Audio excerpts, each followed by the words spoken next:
For more than 35 years, a Tulsa artist has been creating unique ornaments featuring Tulsa landmarks, cultural treasures, and special events. She also donates the proceeds to various charities. This morning, we invited to the program Bobby Whaling to talk about her art. This is beautiful. It's great to get to finally meet you. I can't tell you how many I've received over the years as gifts. Oh, wonderful. How did this all get started?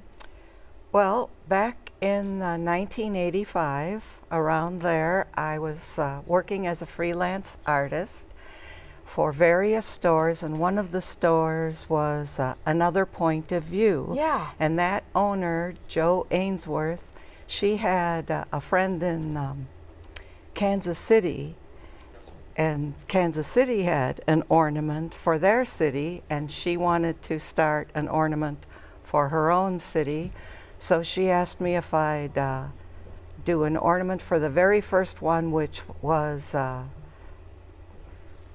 oh gosh. Swan Lake. Swan Lake, there thank you very much. Well, you've done 35. I don't know how you know which one was first and which one was last. So Swan Lake was my first design, and then she would pick all the way till the store closed, around. the places that she would like to do. We have this great display and that shows a bunch of the different ones. And just to kind of give you an idea, there are obviously Kane's Ballroom, which is a big thing. You've got Drillers, you've got the Brady Theater, Webster High School, the Gathering Place. But last year was kind of, the pandemic. How did that impact you? Well, I started in the fall of 2019. I thought of doing the, oh gosh, see, here I go again, the BOK Center. And so I had that all lined up, and then the pandemic hit, and my daughter said, why don't you do something for the pandemic? And I thought, what in the world could I do?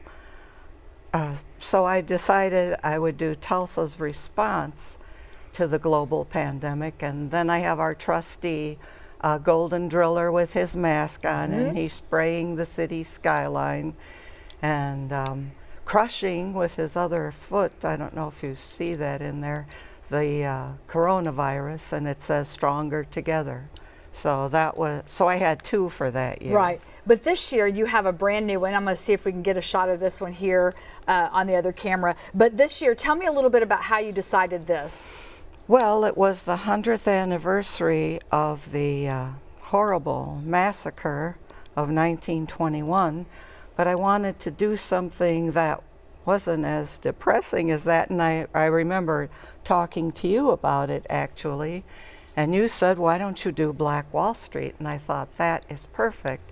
I would honor the community that was before and after the massacre, and that would be Black Wall Street. And in here, there's each little building represents, like the one that says grocery. It was a real business. There were 30 different groceries. Sure. And many, many restaurants and barber shops. And so that just gives you a sampling of the 70 or so businesses. And then there's churches in there and a residence.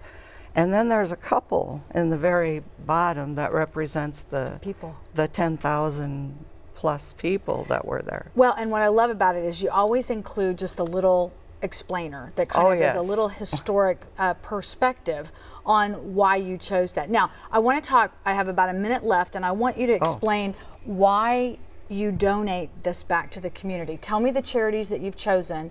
And last year, I know you raised over $10,000 that went back to the community. Well, not 10,000, but almost. So, oh no, it was 10,000. I'm so sorry. The math I did showed me it was like, yeah, but maybe I'm wrong. But Catholic Charities. No, you're so right. Catholic Charities, the Community Food Bank of Eastern Oklahoma, and Neighbor for Neighbor. And we have given, my husband and I, to the food bank and to Catholic Charities for years and years. And Neighbor for Neighbor was started by a Catholic priest who's an uncle of one of our parishioners. So I added them to my list of charities. And this year, actually, I'm giving a portion of my profits to the Greenwood Cultural Center. Lovely. Well, I want to let you know, for more information, you can check out her website, tulsaornament.com. She's also going to be at various places in the coming weeks, so you'll want to look for that ornament. There's a bunch of local stores that carry it as well. Great to see you. Thank you to finally coming in. Thank you for having me. Wonderful, wonderful job.